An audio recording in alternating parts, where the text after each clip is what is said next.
আসসালামু আলাইকুম। সংবাদে আপনাদের সবাইকে স্বাগত। সংবাদ শিরোনাম। পিআর চাওয়ার উদ্দেশ্যই হলো দেশে অনৈক্য সৃষ্টি, মন্তব্য সালাউদ্দিনের। নির্বাচন ঘিরে প্রতিবেশী দেশের যে কোনো হস্তক্ষেপ বড় চ্যালেঞ্জ বলছে জামায়াত।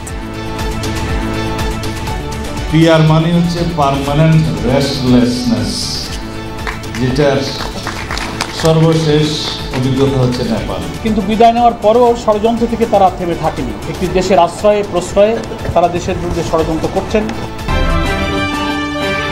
নিবন্ধন পেতে যাচ্ছে এনসিপি সহ আরও 7টি রাজনৈতিক দল। আজই প্রজ্ঞাপন জারি করতে পারে নির্বাচন কমিশন। চলছে চাকসুর প্রচার গণসংযোগ। কেন্দ্রীয় সংসদে 415 জনের চূড়ান্ত তালিকা প্রকাশ। রাজশাহী বিশ্ববিদ্যালয়ে পঞ্চম দিনের মতো শাটডাউনে শিক্ষকদের একাংশ। কুষ্টিয়ায় মানবতা বিরোধী অপরাধের অভিযোগে ইনুর বিচার শুরু। আশুলিয়ায় মরদেহ পোড়ানোর মামলায় চলছে সাক্ষ্য ও জেরা। পিআর চালু হলে শেখ হাসিনার মতো আর একটা ফ্যাসিস্ট সরকার বা দুর্বল সরকার তৈরি হবে, একথা বলেছেন বিএনপি স্থায়ী কমিটির সদস্য সালাউদ্দিন আহমদ। দুপুরে সুপ্রিম কোর্টে এক আলোচনা সভায় তিনি বলেন, পিআর এর মাধ্যমে দলীয় স্বৈরতন্ত্র প্রতিষ্ঠিত হবে। এটি চাওয়ার উদ্দেশ্যই হল মেজরিটি পার্ট যেন ক্ষমতায় না আসে। এছাড়া বেশি আসন পাওয়ার পাশাপাশি আরেকটা উদ্দেশ্য হলো দেশে অনৈক্য অস্থিতিশীলতা তৈরি করা। কি পদ্ধতিতে নির্বাচন হবে তা জানতে সংবিধান খুলে দেখার জন্য জামায়াতের প্রতি আহ্বানও জানান সালাউদ্দিন আহমদ। বলেন, সংবিধানে প্রত্যক্ষ ভোটের মাধ্যমে জনপ্রতিনিধি নির্বাচনের কথা বলা আছে। তিনি বলেন, জরিপেও উঠে এসেছে 56% মানুষ পিআর বোঝে না।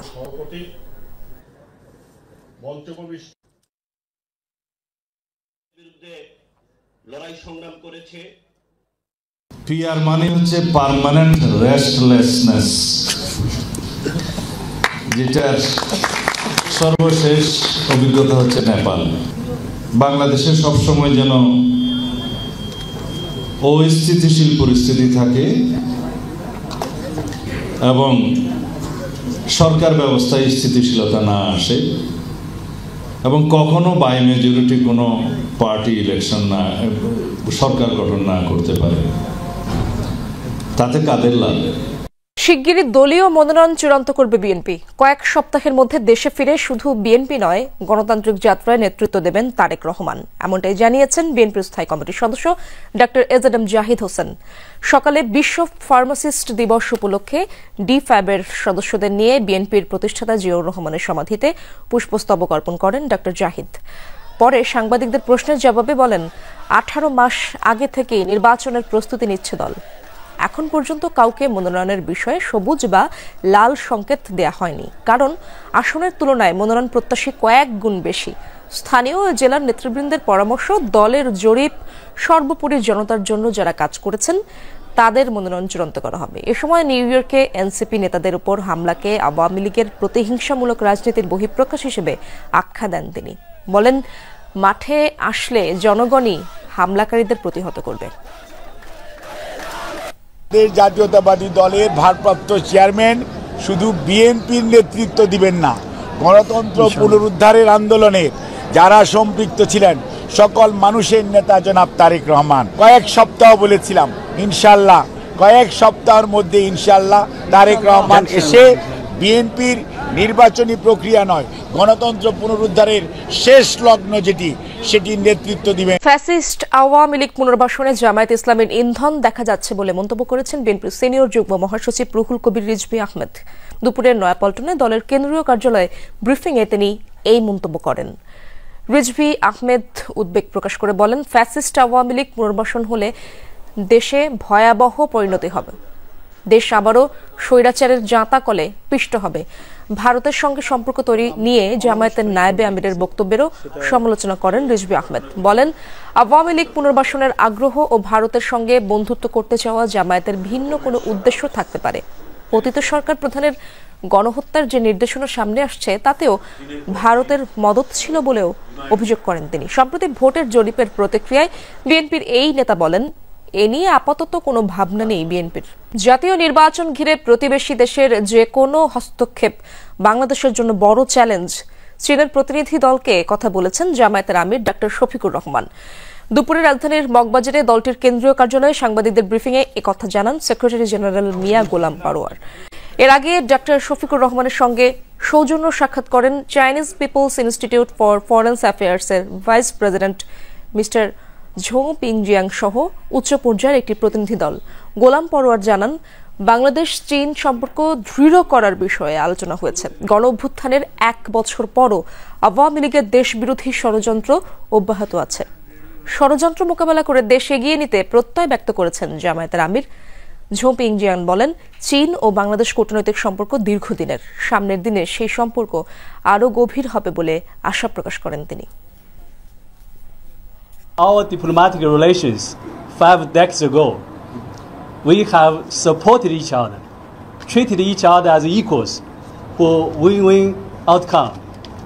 China is committed to the policy of good neighborliness and friendship. ছাত্র জনতার উত্তাল আন্দোলনের মধ্য দিয়ে সেই সরকার বিদায় নিয়েছেন, কিন্তু বিদায় নেওয়ার পরেও ষড়যন্ত্র থেকে তারা থেমে থাকেনি। একটি দেশের আশ্রয়ে প্রশ্রয়ে তারা দেশের বিরুদ্ধে ষড়যন্ত্র করছেন। বিশ্ব পরিস্থিতি, গ্লোবাল পলিটিক্স, গ্লোবাল সিকিউরিটি, নানান কনটেক্সটে এইসব আলোচনা উঠে এসেছে। ত্রয়োদশ জাতীয় সংসদ নির্বাচন সামনে রেখে নির্বাচন কমিশনে নতুন 7টি রাজনৈতিক দল নিবন্ধন পেতে যাচ্ছে। আজ এই সংক্রান্ত প্রজ্ঞাপন জারি করতে পারে ইসি। দলগুলো হচ্ছে জাতীয় নাগরিক পার্টি এনসিপি, বাংলাদেশ আম জনগণ পার্টি, বাংলাদেশ জাতীয় লীগ, জাতীয় সমাজতান্ত্রিক দল জাসদ, শাহজাহান সিরাজ জাতীয় জনতা পার্টি, বাংলাদেশ লেবার পার্টি ও বাংলাদেশ নেজামে ইসলাম পার্টি। এর মধ্যে বাংলাদেশ লেবার পার্টি ও বাংলাদেশ নেজামে ইসলাম পার্টি আদালতের রায়ে এবং বাকি 5টি রাজনৈতিক দল নির্বাচন কমিশনের নিজস্ব প্রক্রিয়ায় নিবন্ধন পেতে যাচ্ছে।